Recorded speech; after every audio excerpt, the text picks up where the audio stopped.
So today I'm going to be taking a look at my first watch from the brand Seestern. They're one of those brands from AliExpress that basically take the most popular watches in the industry and make versions of them.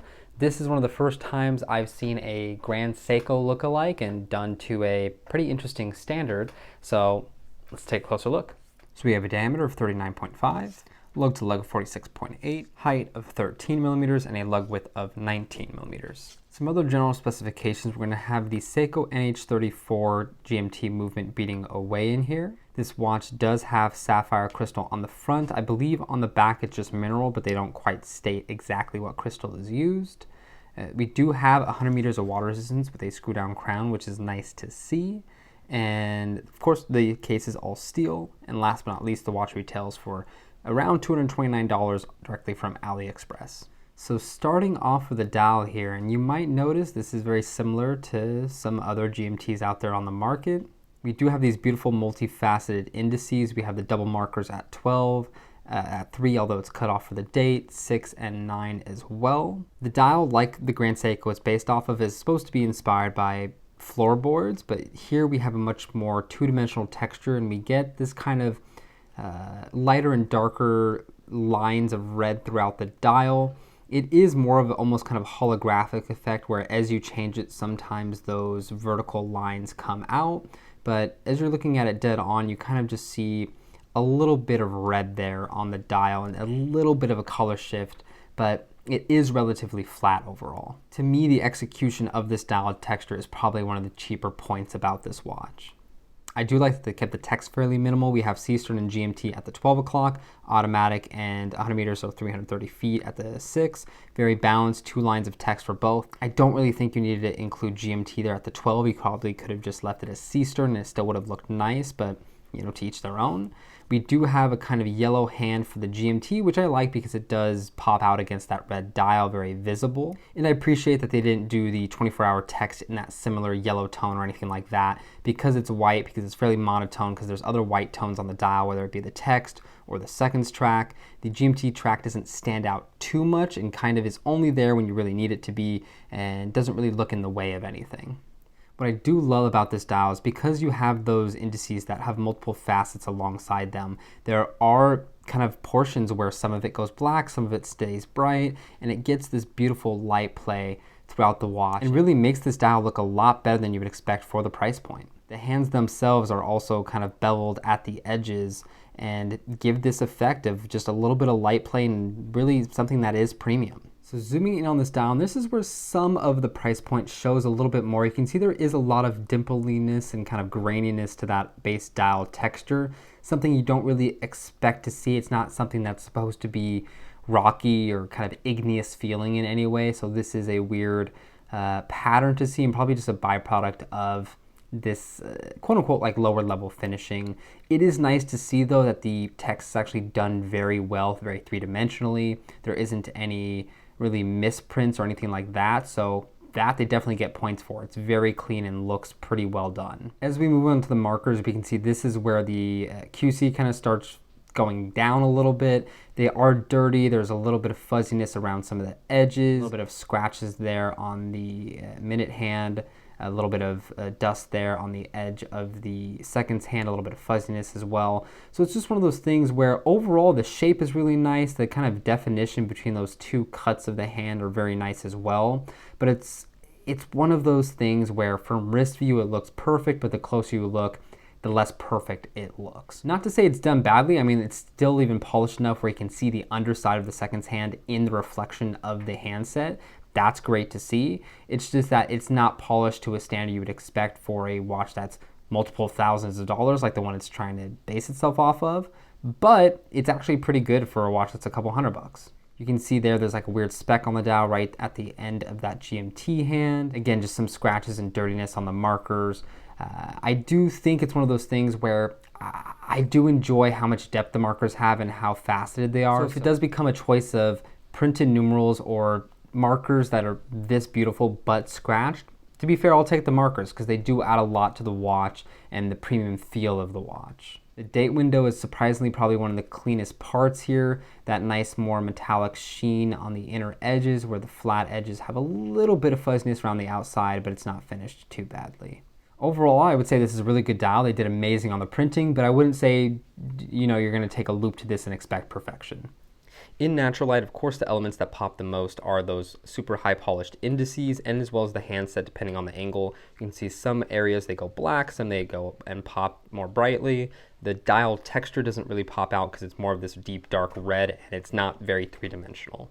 In direct sunlight, you can see that the indices don't really pop anymore. They just go all black. Still very legible, but then the dial pattern pops out more depending on the angle. It kind of pops of like more light and dark spots of those vertical lines. It's not truly three-dimensional, so it doesn't really grab your attention, but as you move it around, it is fun.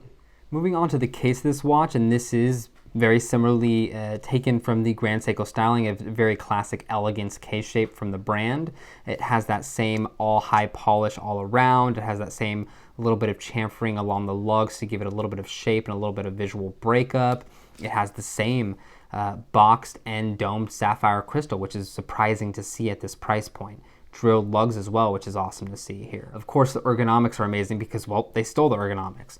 But that aside, it is a well-done case shape. It wears nicely. The proportions are nice. One thing to note is this is slightly different proportion-wise than the Grand Seiko Elegance GMT line that they're basing it off of. The dial space is a little bit bigger, and the crystal is actually slightly thinner. So it's one of those weird things where the dial and the size of the watch feels a little bit more expansive at that 39.5 than the Grand Seiko does. The Grand Seiko actually feels a little smaller than the dimensions would suggest because you have less dial space taken up by a thicker crystal and just a genuinely smaller dial area as well on the GS. We of course do have a screw down crown here. It functions pretty well, pretty nice threading. It screws out and in pretty nicely.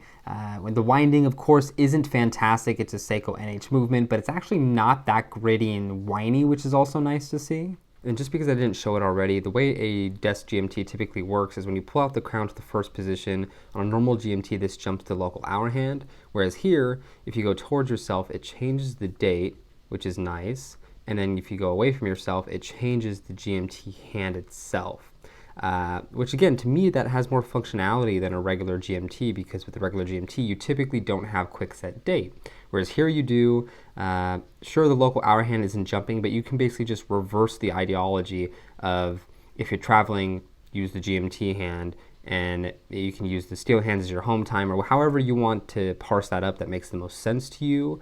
But I like this functionality of being able to change the date and the GMT hand on the fly while the seconds is still running. Flipping to the back, nothing crazy, no customized rotor or anything, just a plain undecorated Seiko movement, some text along the outside. Screws all around the case back, which is kind of nice to see. It shows there was a little bit of more money put into it than had to be. They could have just used a pressed on case back or something with less screws or anything like that, but nice to see the extra mile there. And just before we move on to how the watch wears, I do think they did a pretty good job with the finishing. You can kind of see it's somewhat mirror surface. Like again, you can see me in the reflection there. The high polish is done very well on the watch overall, and it doesn't feel like a cheaply finished watch. The transitions between the edges of finish are nice as well. So for the price point, yeah, it's an amazing finish and looks pretty premium to be fair. So moving on to how this watch wears, earlier I was wearing this 38mm from Cincinnati Watch Co. So it'll give you an idea of like size comparison. And here we have the watch sitting on my 6.5-inch wrist. Of course, a constrained lug to lug, so it does wear well. It actually doesn't sit too high for a GMT and really sits into the wrist anyway as well. Super comfortable on wrist, no harsh edges or sharp edges, which is nice to see, especially at this price point because sometimes the machining isn't the best. To note, this is not the original strap that it comes with. This one is by Vario, one of their Italian leather straps. Super comfortable. The gray is nice and color neutral and I think works well. Performs really well to the wrist. That shape is awesome, very ergonomic, and I have really no complaints because again, this isn't a pure Seestern imagined design, but they're going with a design that's tried and true and does work. So this is one of the straps that the Seestern comes with. It comes with bracelet and an extra strap, which is nice to see for this price point. This one is not the highest quality strap ever, but it's also not bad either. Relatively thick. It does conform decently after a good amount of wearing. It doesn't feel overly like cardboard, but it's not super supple, but definitely serviceable. If you don't end up liking the bracelet, this strap will last you until you find a replacement. You also do have a nice signed buckle there. I have a 6.5-inch wrist. I'm the third hole from the last, so you can go a little smaller on this wrist, a lot bigger as well, which is nice to see. You do get a lot of kind of tail hang or whatever you want to call this. So yeah, I mean, the watch I think looks good on the black and red, kind of a pretty classic combo. You got a little white stitching to add a little pop to the strap. It's a good looking watch, and I do appreciate the extra strap with it, even though it's not super high quality, but it's nice to change it up in the box. Next we have this cork strap from Theo and Harris in collaboration with Jean Rousseau. I think that golden tone adds a lot to the watch, kind of plays off the GMT hand, and just looks good overall. Very comfy on wrist. To be fair, the strap is almost as expensive as the watch, so maybe not a combo I'd immediately recommend, but you can find some cork styled straps for much cheaper as well, so you don't have to get this exact one. But if you have it lying around, it even has a little bit of a red underside, so kind of plays well with the watch. Next, a beautiful brown strap from Has No Bounds. Has this little bit of almost a linen type texture to it. Super great, and I think pairs with the color as well. Nice and slim strap, helps it wear pretty thin and not feel too bulky or heavy, or will get in the way if you wear a dress cuff or anything like that. So definitely a combo I would recommend, or check out some of the other colors in this pattern. I think it adds a little bit of visual interest to the watch. And lastly, we have the bracelet that the watch comes on. This is the exact same Grand Seiko styled bracelet that is used on this watch. Typically, we have that 3-link style with the polished middle link. We don't have as much of a defined polish on the outer edge, really just on the outer side. It doesn't kind of roll over onto the link itself. So, not that much of a loss, to be fair. When you go to the clasp itself, just a regular push button deployant there. You do have 2 holes to micro adjust. I do think they should have just made this clasp a little bit bigger to have multiple holes of micro adjust in there. Like, why not? Especially since the links themselves are relatively beefy, it doesn't make sense to have such a small little dainty clasp in a sense. It is nice to see we have a little bit of that chamfering on the clasp surface though, even though it's not continued into the links themselves. The brushing itself and polish on the bracelet is pretty well done. It doesn't look like a low quality bracelet. It's also screw linked, so that's great to see. One thing I will note is we do have that kind of classic male end link. Even though it does angle down a good bit, you can tell it does extend the actual length of the watch itself. We go to a more effective kind of 50.5 millimeter lug to lug in a sense. So it's one of those weird things where even though the Grand Seiko bracelet uses the same design, it does a weird thing here where I think it makes the watch wear a little bit too long. It is one of those things where the dial itself appears, I think, pretty large. The K-shape itself ends up being pretty long because of those lugs. If they did a female end link, it would wear a little bit better. I do think if they had a more articulated bracelet with kind of a Jubilee style or a beads of rice style, it would wear a little bit better. But as it stands, it's not a bad bracelet, and I think people with larger wrists will really like this format. And of course, you get a little bit of a gap there between the clasp and bracelet, but that's not a big deal. So pros and cons of this watch, and one of the first pros for me is going to be the finishing of the watch. Sure, it's not Zaratsu polish, sure, it's not QC'd very high, but you have multifaceted indices. You have very sharp hands, you have a beautiful K-shape with these kind of chamfers along them, and it comes together as a nice package overall. Of course, as you're holding it, arm's length away, it looks beautiful, it looks very polished, it looks very clean. The closer you look, the more you see that's quote unquote wrong with it.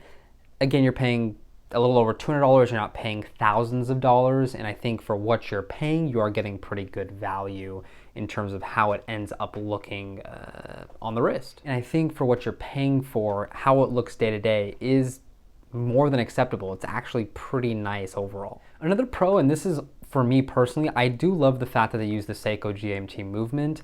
I'm not a big fan of true GMT movements because typically you don't have a quick set date function. Sure, you have a jumping local hour hand, but I feel like a desk GMT can be used in the exact same way by just jumping the GMT hand. Sure, it's not as traditional of a method, but I think it turns out to be a little bit more functional for most people, and you have quick set date function already built in.